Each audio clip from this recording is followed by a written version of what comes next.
All right, welcome back to Adjacent Pod for episode 3.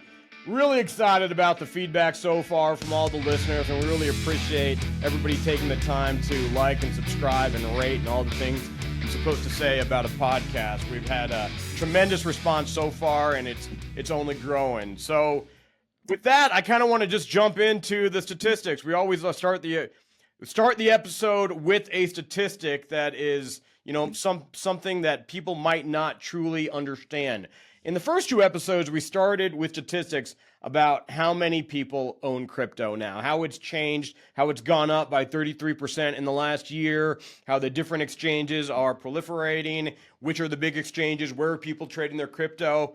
Now, before, in this episode, I want people to understand it's not all just super positive to the moon. So I picked some statistics that may kind of say, okay, there's still some adoption going on here. And I think that's an important part of this process of, kind of the world adopting crypto. And the statistics I'm going to grab is that 40% of people who own cryptocurrency still aren't confident that the technology is safe and secure. And I think that is something that is going to meld and change over time, but that's still a prevalent challenge for crypto right now.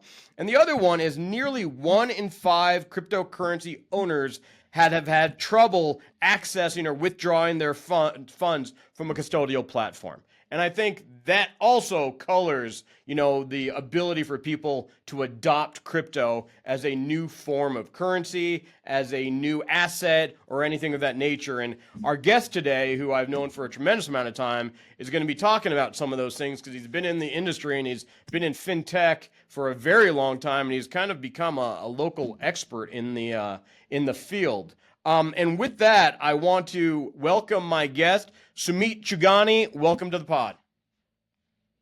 Going on, Cubs? Great to see you again, man. Got to come back down to Miami and say what's up to you. I appreciate that. And for those that are listening on Spotify or Apple Pod and not watching on YouTube, the beard this gentleman has is something that he should be on catwalks for. It is something special. It's got that nice black-white hue. It's really something I encourage you to watch on YouTube. Sumeet, we always start kind of saying you're in this world of crypto, fintech, blockchain, NFTs, tokens, coins, whatever it is. But before we jump in there, I kind of want to understand your career trajectory. You're a Tar Heel coming out of law school. How did you go this route? What did you do first? And then what kind of spun you into this world? Yeah, no, happy to. So it was actually my 1L year. I was, like all of us, trying to find my first gig for the summer. I probably sent 10 emails a day to different law firms trying to find my first gig. The person that responded was Michael Diaz Jr. down in Miami. And I saw something called international litigation. I was like, oh, that sounds hype. Let's try it. It was a very 2-word response back that was, tell me what you end up getting in contracts. Because I gave him my grades, and that was the only one missing. I ended up getting an A in contracts. He brought me down for the summer. Best summer of my life, as you can imagine, right? Small that tells you how important grades are, right? Like in law school, your whole career is riding on this one grade. Yeah, no, it's funny. Yeah, and you're right. The trajectory could have been very different. So then I ended up being there for the summer. I ended up coming back. I was at K&L Gates the second summer. That was 2008. Bear Stearns crashed, the world crashed. I ended up coming back down to South Florida, working with Michael Diaz. We actually represented a lot of foreign governments, including Venezuela, of litigation and collecting on assets within South Florida, attaching boats, attaching houses, everything that we could attach from a foreign government standpoint to collect on funds. Then I shifted over to Ackerman, and I was a litigator on behalf of banks for the next 3 or 4 years. So I spent about 7 years litigating down in South Florida, just cut my teeth down in whether it's the Southern District or just the local courthouses, everything from class action defense to doing God's work and taking houses back when people weren't able to pay during the crisis. You certainly made the run with the Miami law firms, man. You just throw out the names that everybody knows down in South Florida. But, when you were seizing those assets from the Venezuelan government or any private actors, did you come across any crypto at that point? Because I guess that was probably too early, right? I mean, we're talking 2008. When did that period end? Yeah, so it's funny you asked that. No, we did not. Crypto was not top of mind there. Bitcoin was not top of mind there. But I recall, I want to say 2011, throwing a panel with the South Asian Bar Association down there about this new thing called Bitcoin. You were And kidding. somebody was on the panel telling you how to buy it. And it was the most convoluted concept back then. I, of course, did not buy it because I'd be on a boat right now I hanging know, out. seriously. Did not buy it back then. And yeah, it was not part of the mix. I ended up after Ackerman trying to find a way to jump to New York. I had a small family there. I just had my first little girl. I said, let me go to like a very education-based haven of a society. New York, I got the opportunity with PwC, and then Okay. I switched up to being with a bunch of ex-regulators cleaning up banks that got hit by enforcement actions based on the crisis. So still playing the defense side for quite That's some time there. that's that's super interesting, and I'll tell you why. Is because I feel like once you enter the world of big law, which you were at Ackerman, like to make the jump to PwC is, I mean, that's not typical. How'd that happen? Because I think a lot of things we try to do is gear this towards young entrepreneurs, young lawyers, young professionals, young bankers, whatever it is. This move for anybody that's listening is not a typical move. And so I'm kind of want to kind of understand the background behind how that happened. Yeah, looking back, the dots did connect at the time. I was like, let me just jump up and take this shot. Took a pretty hard pay decrease. And I said, I'd like to go in-house at some point. I think Wow. that was a pie in the sky at the time. And I said, this may be a way for me to do that. And it actually was. At PwC, I ended up cleaning up Citizens Bank that had an enforcement action. And they brought me over and they said, why don't you be part of our product team now, product legal team? And I started to build out buy now, pay later before it was the coolest thing on the block. So I started to turn from defense and then I became more of an offensive minded attorney, which I think that's really a shift that I've become now to this day.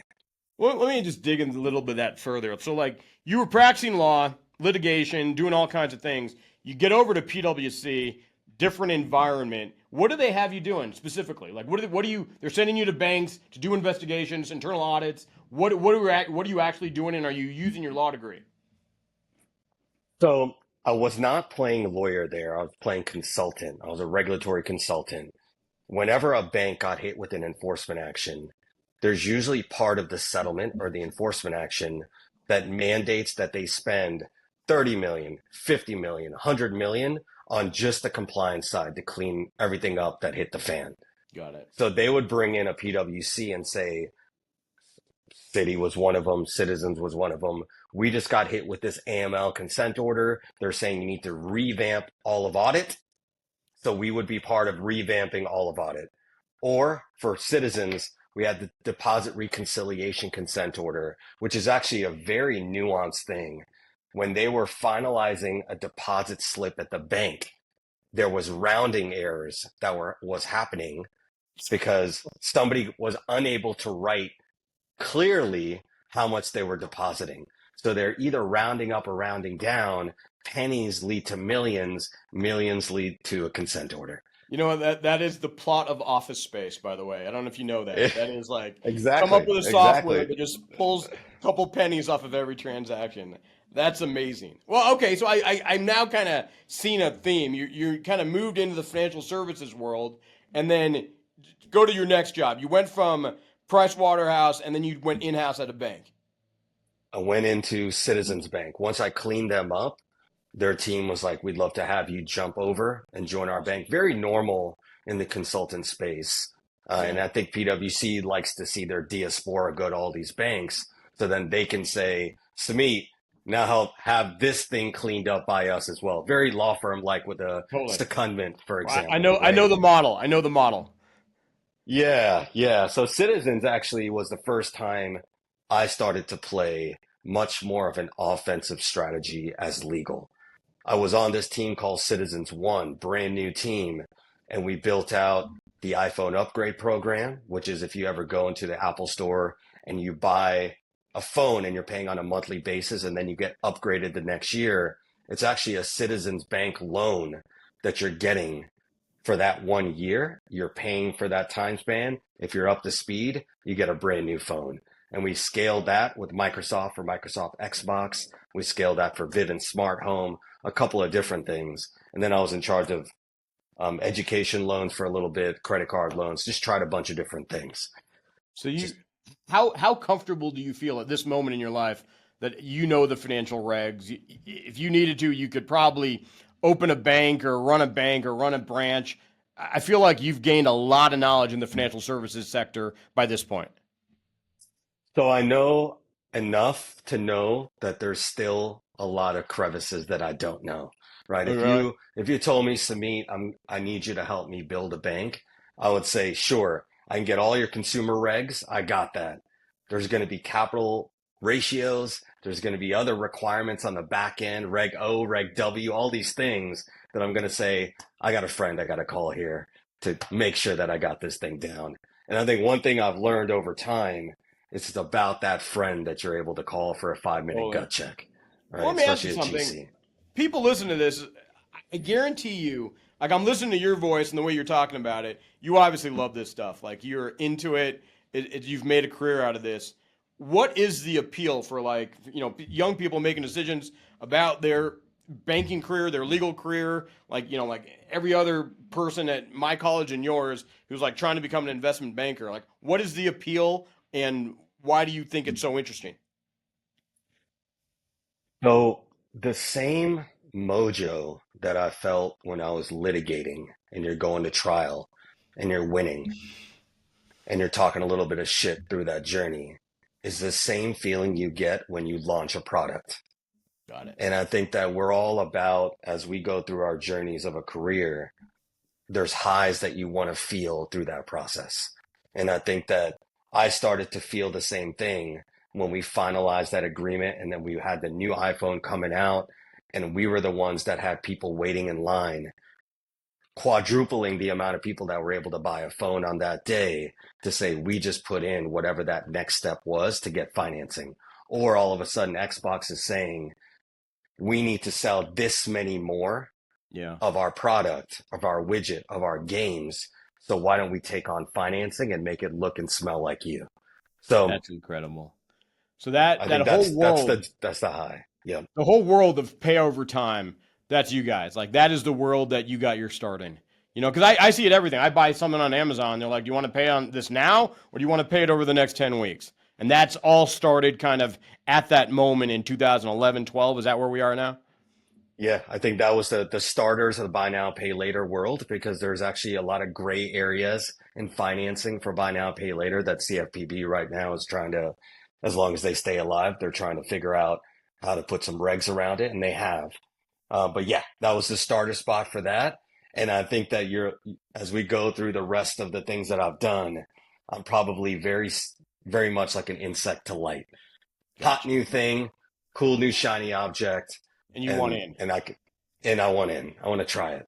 Let me ask you a question. This is a tough one. Is that, I was reading some statistics about, just the amount of debt that Americans are carrying right now.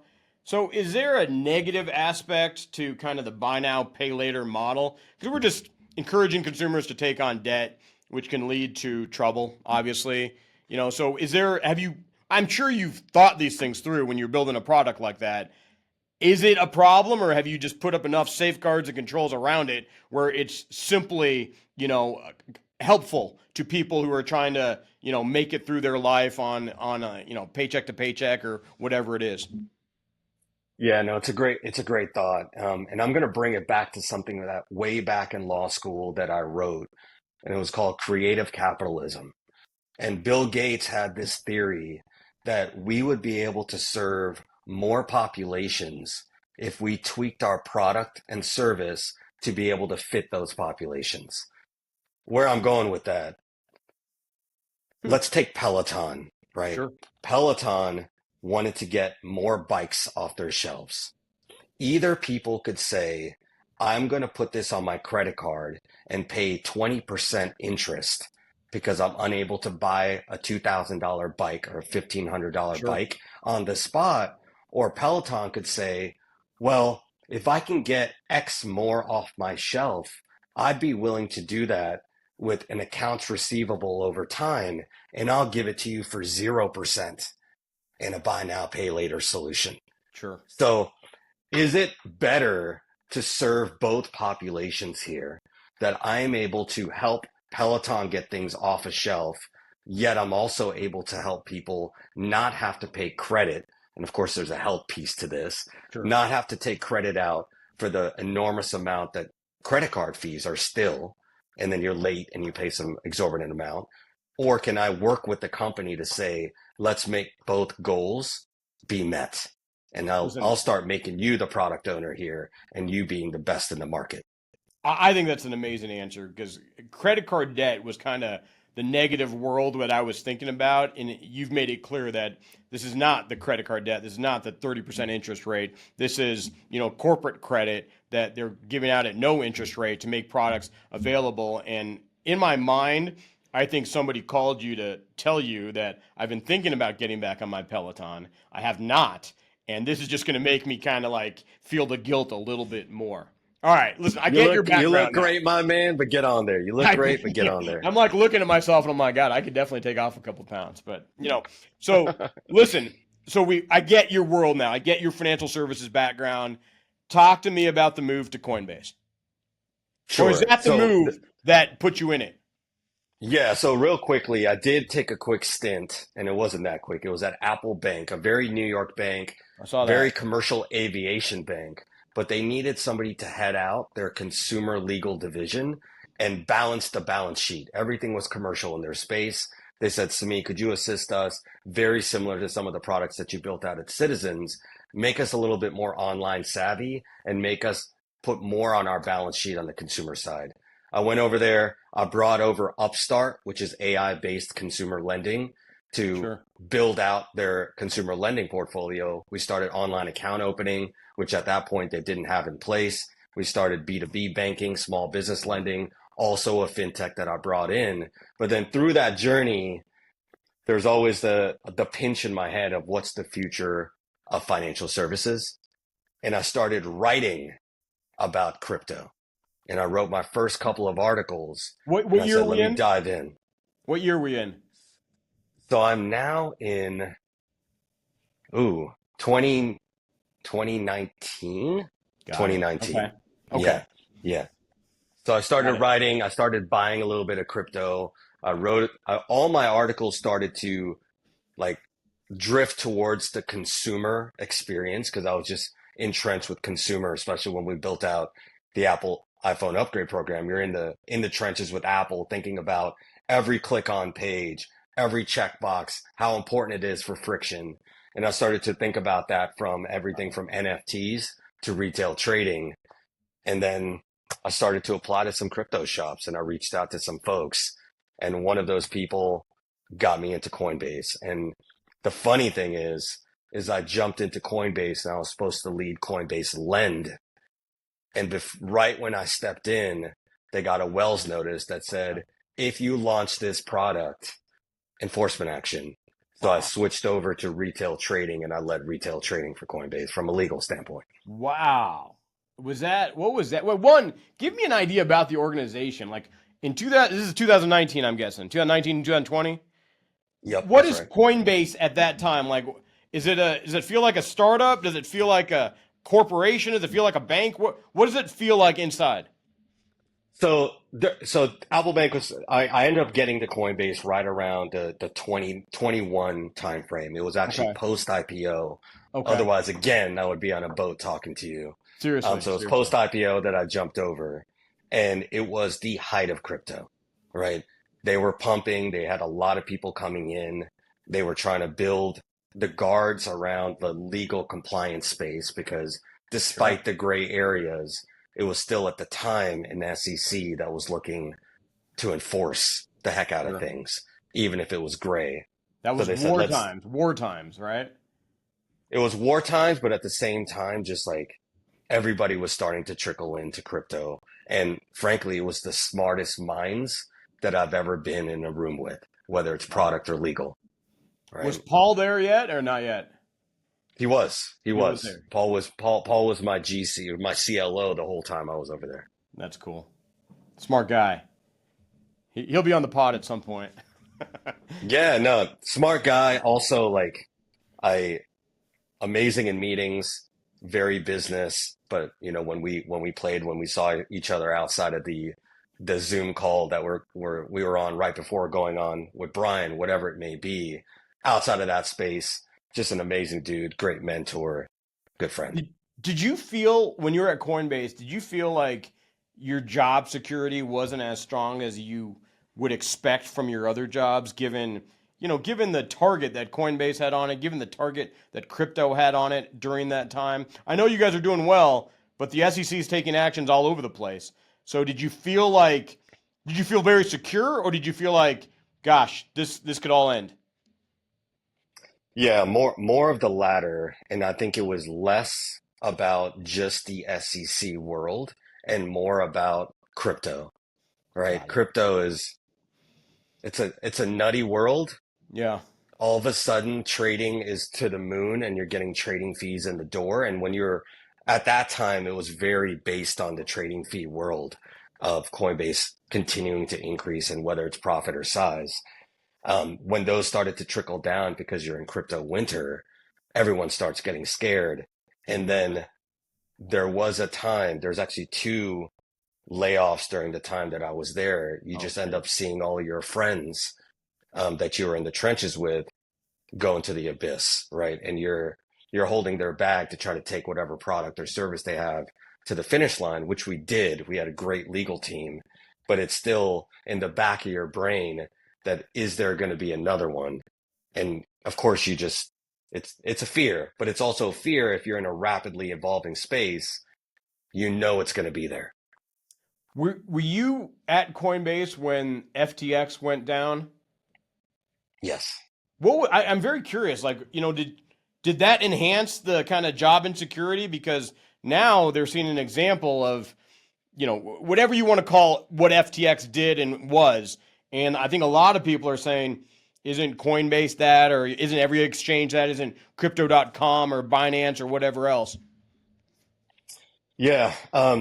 So that the answer to the latter question is no, right? I think that we ensured that the way that we held customer funds, whether it's FBO accounts at Sure. FDIC insured banks, like all those things were very much tick and tied. And of course, when FTX occurred, we double checked all of that, double checked our terms, all of those things that you would normally double check if you had Sure. a competitor in the space. But I think the more shocking thing is the world looked at FTX as a unicorn, right? I had friends Yeah. there. I had great friends that were there. Now we're still friends. They're getting a ton of legal work because they were best in the space. Yeah. And this was something that just, I think that it was a bet on a bet on a bet that ended up going a little bit awry. The tough thing is FTX would be in the green right now, super green, right? And I If they think that's the just had way it. of the world of crypto. Yep. Somebody told that to me. Like, if they just had not launched the hedge fund, they were making so much money. They had made amazing investments. They'd be flying right now. And, it wouldn't have, I mean, this from being in Miami. Hit Miami pretty hard. You can imagine it kind of, I thought it would take down the mayor. It took down a lot of people involved with that naming rights deal. And it's just kind of insane to me. But like you said, they were keeping track of everything in Excel spreadsheets. Certainly not a company that's gone public like Coinbase. Yeah, and yeah, that's absolutely right, right? When you're a public company, there's certain levels that you need to be Sure. at, and there's people looking at you the whole time, and you of course have It's a incredible. different level of duty. Again, no knock on FTX. I think there's just superstars that were working there, and frankly, they were like quadruple Xing what every other exchange was doing with like a scintilla of the people working How there. how did they do that? Like, what made them so successful? Well, I think they got in at the right time, but they also scaled the business across the world. Like they dominated outside of the US as well. Within the US, we knew them as a not as much of a competitor, but they were on the levels of Binance at one point, which even if you look at the numbers today, Binance is still killing it Totally. across the world, right? Totally. So we have the worlds of like Coinbases because there's a trust factor of this public company and Sure. what we've seen grow. But the rest of the world doesn't look at things the same way. They're trading on all kinds of different exchanges. And FTX was just one of those that just allowed people with a very easy UX trade and then go to the moon. You know, it's funny. That was one of the statistics we looked at last week. That Binance, in terms of billions of dollars, is 4 times Coinbase right now, which is just Yeah. insanity. And I don't think Americans really see that because they don't see Binance. You know, Binance got in trouble for that because they were trying to onboard people in the U.S. by helping them navigate Yep. the onboarding Yep. process. But it's incredible how much like crypto is different outside the U.S. than inside the U.S. In a couple weeks, we have a guy named George Morris from Simmons and Simmons. He runs their Oh, I crypto love practice. George. He's I coming love on. He's George. coming on the pod. He and I actually worked on a client for about 2 years together, and I loved him, and to the point where like I would fly to London just to have dinner with him because I thought he was so entertaining. Yeah, tell him I said what's up. We've launched a lot of things together, That's Simmons and cool. Simmons and my team, because I ended up for one of those scenarios where a good friend of mine ended up getting let go, but then we took it to the finish line was the international exchange, That's and awesome. we did that in Bermuda, and Simmons and Simmons was a big part of us not only taking what we were doing in Bermuda, but then taking it to all of the EU. It's incredible. Like when you get outside of the U.S., you see Simmons and Simmons everywhere. Until I had worked on this project, I'd never even heard of Simmons and Simmons. So it's funny how that works. It's kind of like the Binance Coinbase world, so different outside our borders. You know, That's right. before I listen, you and I could spend all day talking about your Coinbase experience because I feel like you are on the cutting edge of crypto where you are. But I want to talk about your teaching position because you know when I was coming through law school, fintech law was not a thing. So what give me the world of fintech law that you're teaching your students and you know, I feel like you must be getting examples and case studies that you can discuss with your students on a daily basis. Yeah, yeah, no, thank you for that, and would love to have you in next year. Next is actually Can't fall wait. semester.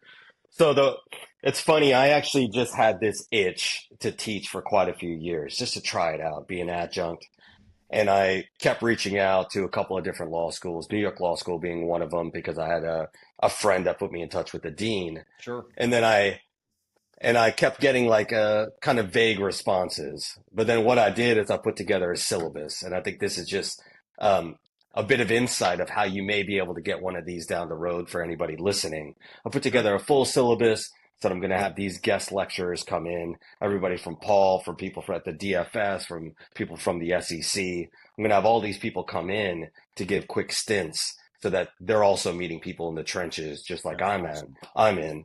And yeah, everything from privacy to algorithmic trading to, just normal Reg Z, Reg E classes so people understand what's the world of lending look like. And I would teach the course. And then the last 30 minutes, I'd have somebody come in, give a couple of war stories, let the students ask questions about what they're building.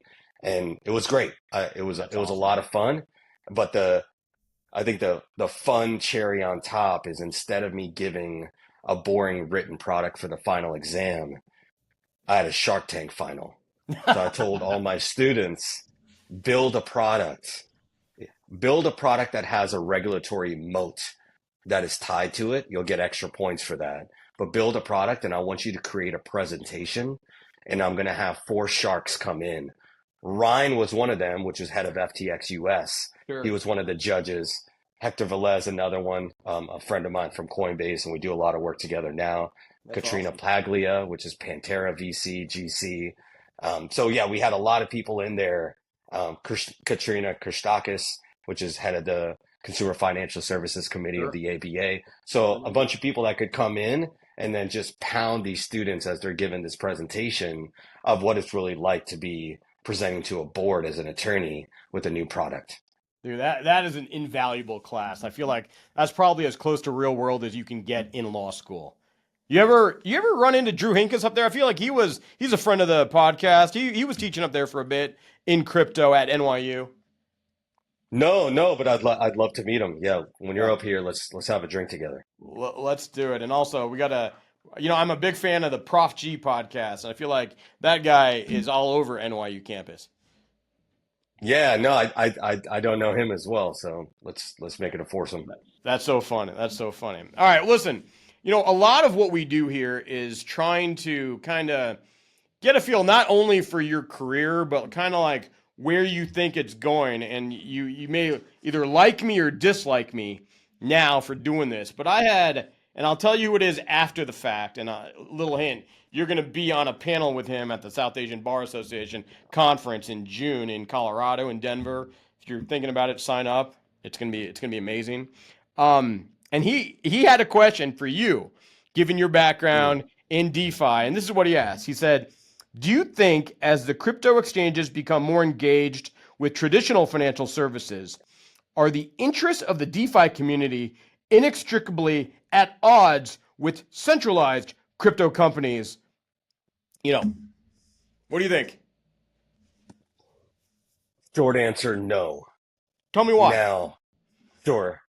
So even in the DeFi environment, so I think the barrier to DeFi initially, the very simple barrier for a JP Morgan or a Citi to jump in is the KYC Bank Secrecy Act world, Sure. right? And I think that Sure. what they're going to say is if we go into this pool of liquidity with a bunch of the Elizabeth Warrens would say a bunch of terrorists and money launderers, Sure. now all of a sudden we're allowing that to trickle into our world. Sure. So the easy cover off on that is let's go to an exchange that has that at the front end of any customer that's coming in. A Coinbase, a Kraken, crypto.com, whatever it may be. Everybody that's in that world would have got KYC. They would have passed all the checks, not on OFAC list, not on SDN list. However, there is now permissioned tools within the DeFi environment that not only are you going to be allowed to ensure that everybody within that pool that is either trading or lending against each other have passed muster from a Bank Secrecy Act environment, but now you have unlocked liquidity from across the world that is not tied to the barriers of a centralized exchange that is only in the United States, So, I right? mean, I guess, is that true DeFi then? Because basically you're saying you have a closed world of users that have gone through the Bank Secrecy Act checks. Is that true Mhm. DeFi? Because now you can't go and, trade ad infinitum. You are limited in your universe of potential, partnerships. Yeah, I mean it's a great question, and I think it is, and I think the world may become that. I think that you're going to be able to take those funds out and then play whatever space you want to play in the rest of DeFi. But if you want to jump back in and you're saying, now I'm going to provide liquidity to people that are actually sitting in JP Morgan, traders in JP Morgan that want to trade on this crypto, you're going to have to check off the box. Otherwise, we're actually going to get to a point that there's going to be a staunch barrier, which is a part of your question, right?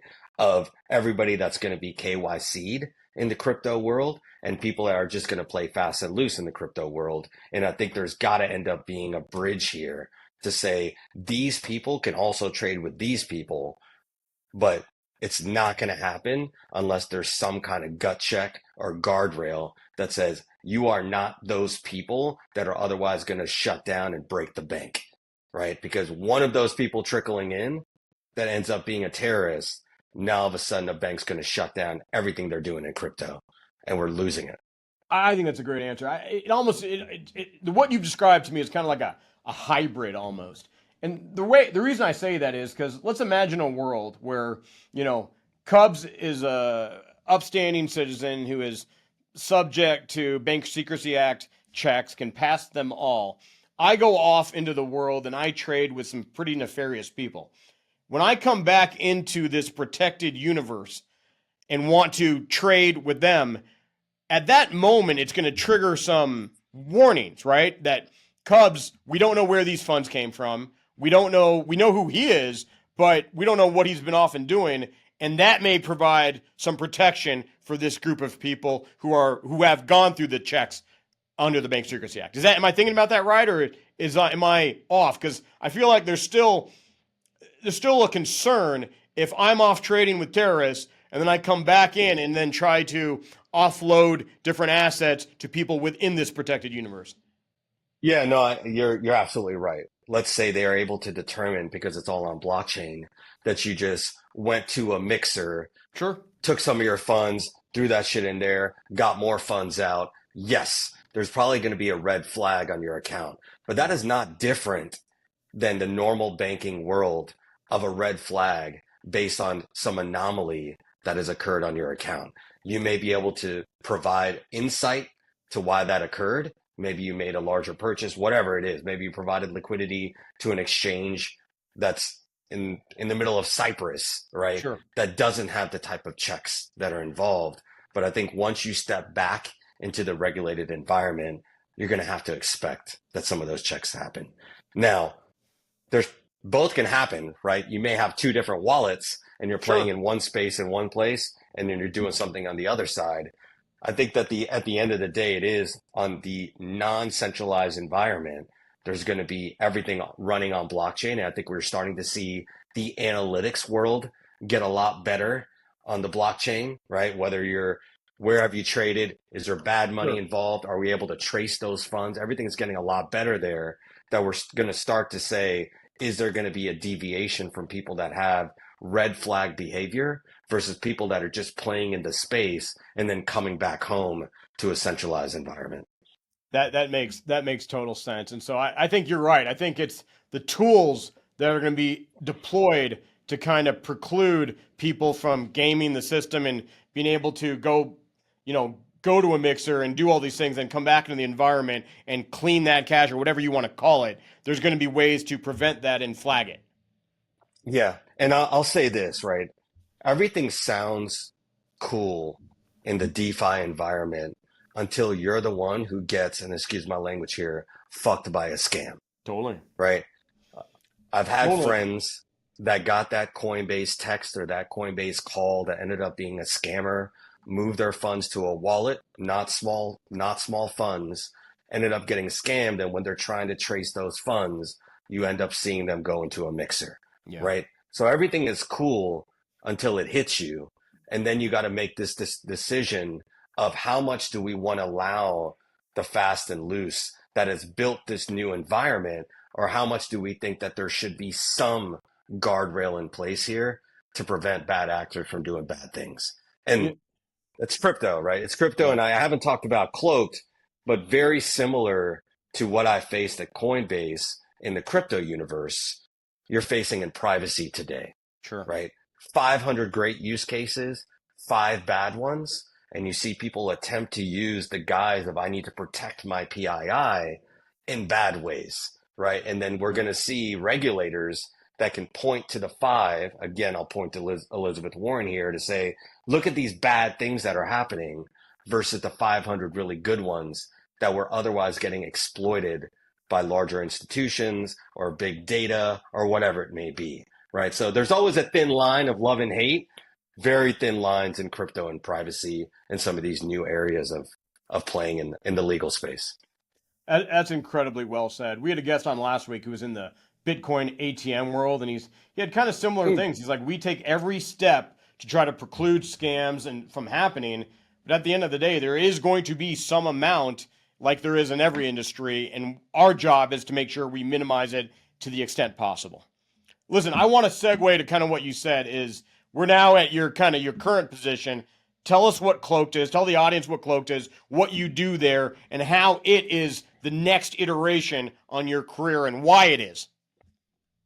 Yeah, sure. So I'll give the quick story of jumping over to Cloaked. It ended up just being a recruiter that called me. And this would be my first general counsel position, as general counsel, chief compliance officer here at Cloaked. That's and awesome. I thought about it. That's a big deal. It's a big deal. Yeah, no, appreciate that. I think this is where I say like the dots ended up connecting, right? Sure. It didn't look like it at the time, but very cool that Shout they did out end to up Steve connecting. Jobs on that quote. Go ahead. That's right. So they called me. I spoke to their team. It probably was about 4 months of us just talking about it. And Wow. I knew that they were going through a bunch of other folks that they were looking at. I was at Coin at the time. I had quite a few launches that were happening. I was part of Wallet. I launched the MPC wallet at the time. And then I got moved over to the international exchange. So I wanted to see that launch before I left. Wow. I ended up having dinner with the CEO, 28 years old, co-founders, two brothers, 28 and 26. And I'm the uncle in the room here. Jesus. So Okay. the Well, one tell thing us I what will Cloaked does. say, What is Cloaked? yeah. So Cloaked is B2C privacy. Okay. What we're doing here first is we are deleting your data from data brokers and the dark web. So all of your information that is everywhere right now, let's get rid of it. Second thing, we do provide identity theft insurance. That's just a small offering. But the core of Cloaked is brand new identities every site you go to or any person that you meet. So what that means is a brand new email address, phone number, username, password managed for Target, a separate one for Walmart, a separate one for the Canadian pharmacy you buy something from, a separate one for the widget that you're buying something from for 20 bucks online, or the free trial where you don't want to give your real phone number out, which is then tied to all of your other information. If Got you it. go on cloak.com now, if you want to do a risk scan, you put in just your phone number and you see all the information that is at data brokers about you for us to be able to delete. Yeah, I do not want to do that, but I get it and I see the value. Yeah, I, and then I they brought me, yeah, real quickly, they brought me in because they were taking this same ethos, and they said one demand from our client base, and we're at 70,000 paying customers now. so it's a We want subscription. It's a subscription product. It's consumer driven, so anybody can download it now. And Wow. then we're moving into the B2B and executive protection space. We're actually starting to move into the athlete protection space. And I don't want to call this out, but if anybody saw what happened to Steve Smith last week, it's somebody that is showing his phone number while he's talking to this person, calling them out on what this Steve Smith did with somebody else, which I'll just say it out loud. What Steve Smith did with this guy's wife. But his phone number, which who knows how long he's had it, 10 years, 15 years, all of us keep our Sure. phone numbers forever, is now plastered across the internet, and he now has to change it. If he was Okay. using Cloaked in that scenario, you have a throwaway phone number, everything from a use case of talking to Target or the free trial to a cute guy at the bar, so that if you need to delete that identity, you're able to delete that identity. And in the payment surveillance space is why they brought me on. We're doing the same thing. We're protecting your Amex with the $50,000 limit, create a brand new Cloaked Pay card on top, one-time use, $20, merchant locked, not just card locked. So if anything was to happen, fraud, a breach, somebody stealing your identity, it's just the throwaway identity for that specific scenario. You sold me, man. I'm literally going to go sign up because my dad had his identity stolen, and they were filing tax returns and doing all sorts of things, and it just scared the life out of me. And just how much is it for anybody who's listening? How much is it to get this? Yeah, no, appreciate the plug. $10 a month, $100 a year. And That's we great. are starting to trickle into whether it's like the AI space of how we can stop the scams that are not ending up getting caught by the Apple spam blocker, which I know we all get those Sure, calls that say spam, but then we sure. get calls that are not, having somebody on the front end of that. It's an AI assistant that's going to guard what's going to end up actually hitting your phone line. So That we're is doing a lot of different things, all consumer privacy. how many people are you right now at Cloaked? We're right around 40. We're All like right. between 35 and 40. And we're Series A. We just raised an A2 round. We're hopefully going to get to a B this summer, but driving pretty quickly. And we have the Peter Thiels on our cap table, human capital, That's awesome. quite a few big names. And we're starting to bring on some more strategic investors to help us grow even more. Well, congratulations, man. Next time we'll be doing this podcast on your boat when Cloaked goes public. Oh, buddy. Yeah. Well, From your mouth to God's ears, man. listen, when we come to the end of the episode, we kind of try to get away from the professional stuff, your career, and we try to get into your head and how you think. So I've got kind of like 5 quick questions for you, short answer questions, just so that people can get to know you as a person as opposed to you as this DeFi wizard.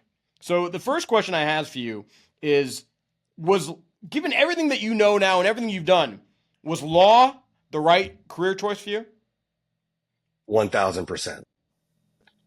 And I'm happy to expound on that. Give me a couple lines about why. Yeah, I think law gives you power.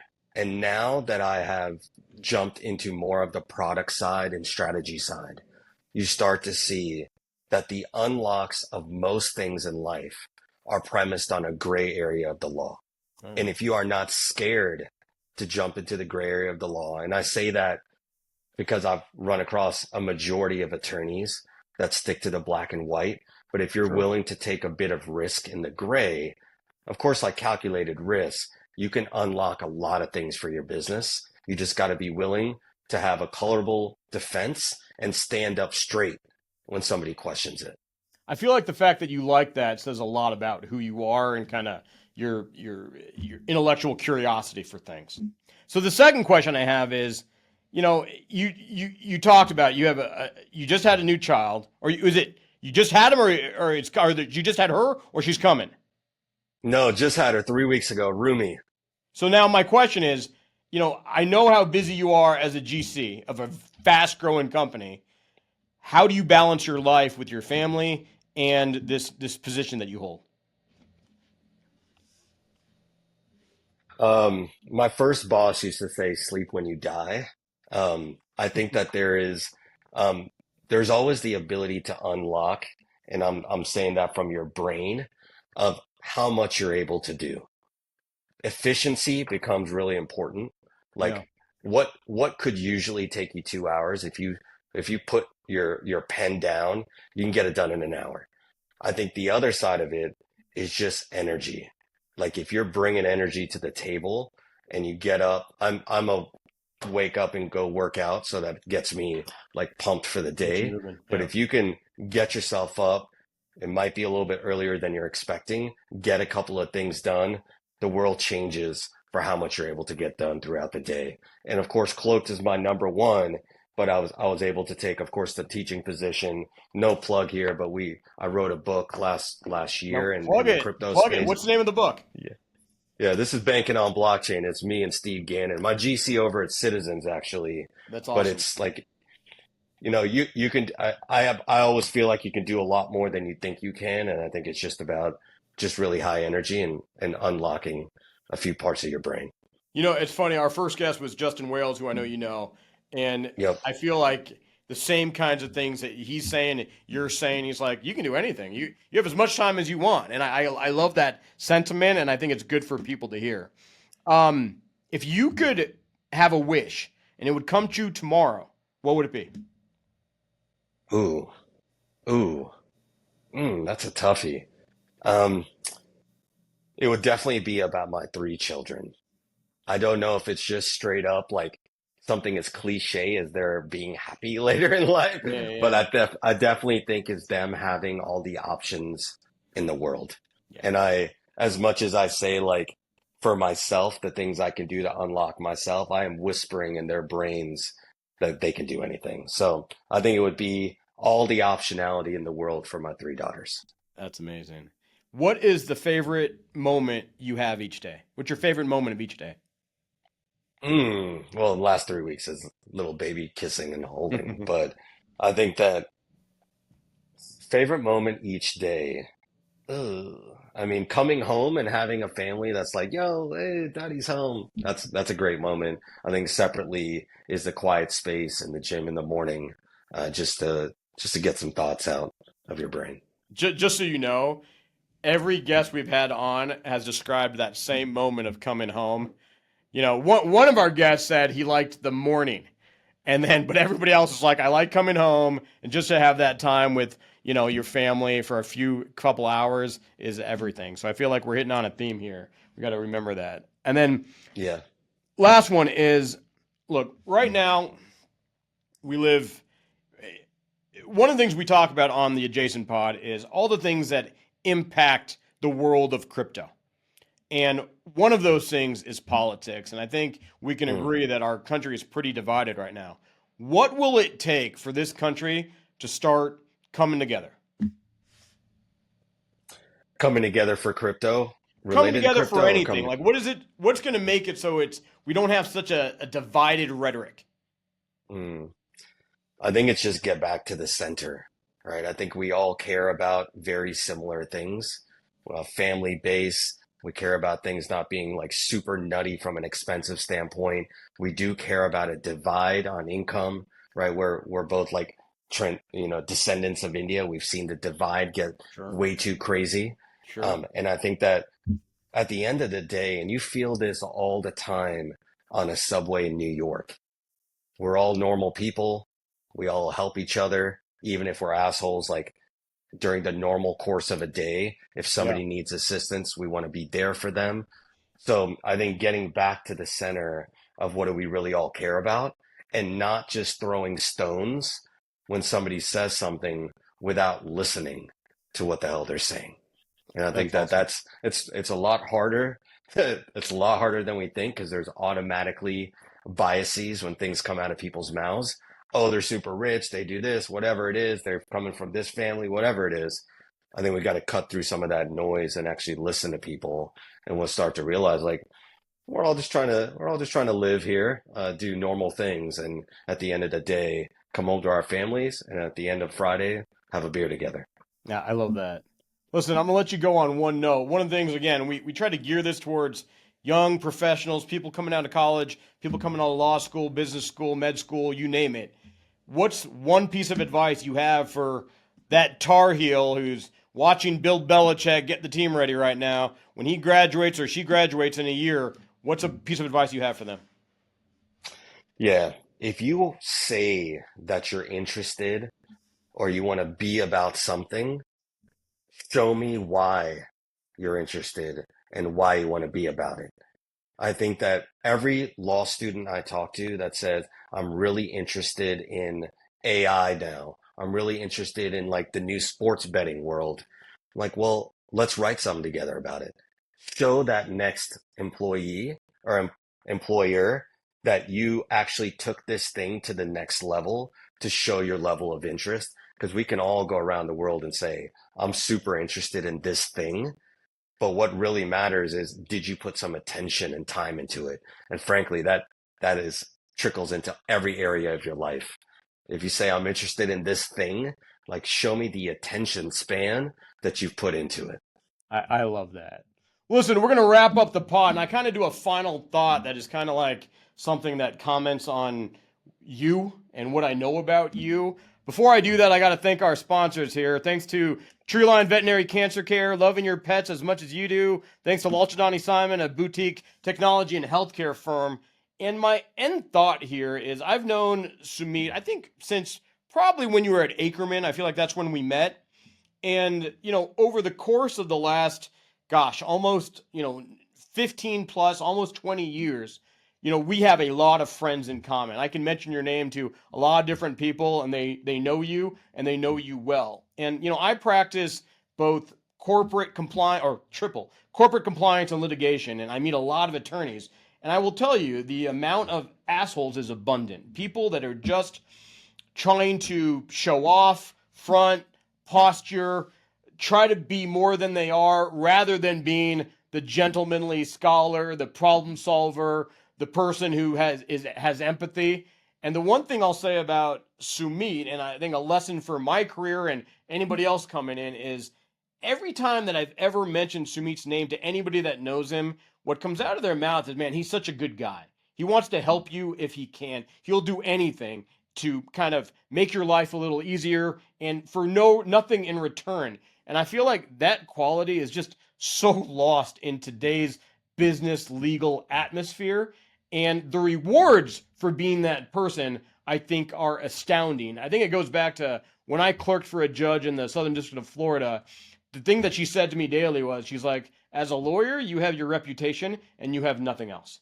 And I think Sumeet is the embodiment of that because everybody that knows him likes him. They all believe in his abilities. They all know what a smart thinker he is, his intellectual curiosity, his sophistication, and I think more than anything else, his willingness to help people. I'm putting a panel together for the South Asian Bar Association National Conference in June. Plug in Denver, June 20th. Please come. And there's going to be a panel, and my first guest, Justin Wales, Sumeet, and some other really notable people are going to be on that panel. When I was starting to put it together, I reached out to Sumeet. He was giving me names. He was reaching out to potential panelists and helping me create a program that people would want to come. And I think that is a quality that people don't recognize is an entrepreneurial quality. It's a professional quality, and it is so meaningful to everybody that you work with. So I appreciate that, Sumeet. I love that you kind of embody that aspect of being a professional. Thanks for coming on. We can't wait for this to go live. I think a lot of people are going to want to hear what you say. And please tune in to the next week. We got some really fun people coming on, so we'll tune in for the next episode. Thanks for joining us. Appreciate it. Yeah, thanks, Kubs. Just saying, feelings mutual, my man. Thank you for having me on.